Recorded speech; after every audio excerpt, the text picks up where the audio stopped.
Grandview's an athletic team, and if they play right, they're pretty good. Watch out. There he goes. Joe Hansley has done it again. 51 yards for Hansley, who is having a monster night. Hi, and welcome back to ISPN.TV as we break down our latest top 10s. We're through week number 4 of the high school football season, along with Marty Cesario. I'm Brian Roth, happy to be joined by everybody out there. Thank you for tuning in.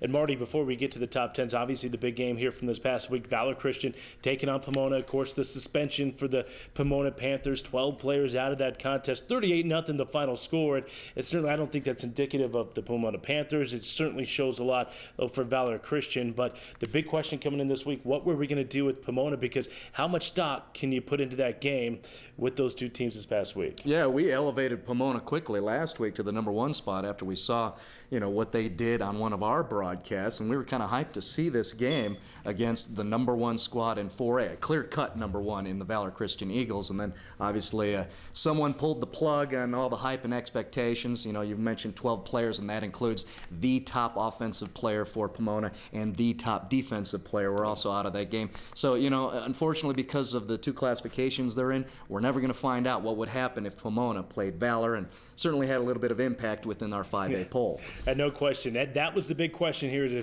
Xfinity Sports. What were we going to do with Pomona? And let's show you exactly what we did. Here's our first look at the latest 5A poll, and you can see Pomona does not move down very far. We have them at number 3.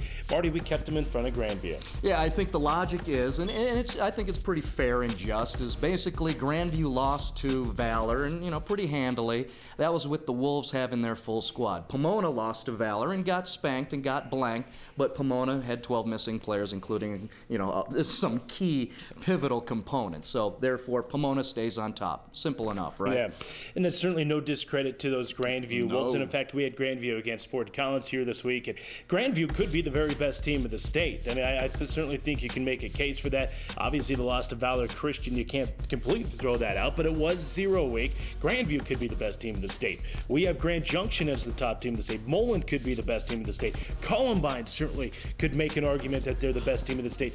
Quite simply put, we just don't know at this time of the season who the best teams in the state are. We have a pretty good idea who the top teams are, and we think you look at that top 5 into 6 with Chaparral who starts rolling.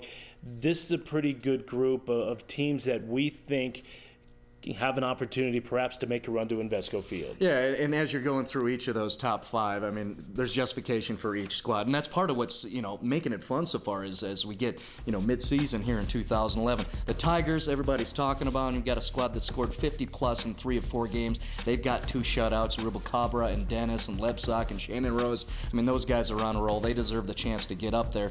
Mullen, hey, with what they did, yes, they lost to Grandview, but, with what they did for what I think is a pretty stacked in terms of personnel, Cherry Creek squad, and they're the Mullen Mustangs. And hey, Columbine, for me personally, they're kind of under the radar, but you got a squad there that scored 40-plus points a game. They're averaging 11 yards per carry. Andy Lowry, when I thought maybe the offensive line wasn't there, certainly they're doing Rebels football quite well, aren't they?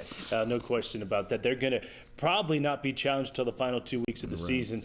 They get Bear Creek and Columbine. Speaking of Bear Creek and Columbine, they will play here this week. Marty, give me your thoughts on Bear Creek. We had them here this past week and struggled with Eagle Crest. Did that surprise you? Yeah, well, one thing to say is Eagle Crest has some awesome defense. They're very, very good on their defense.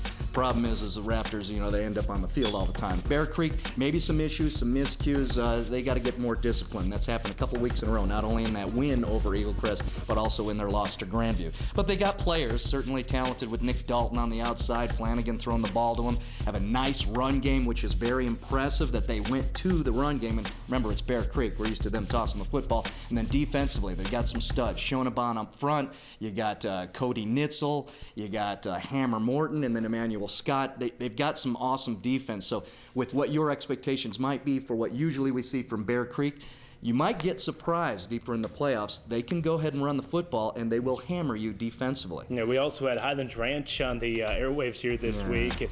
First chance to see them. Of course, it wasn't our first chance to see Joe Hansley. It seems like he's been around for a long, long time, along with Steve Donatel.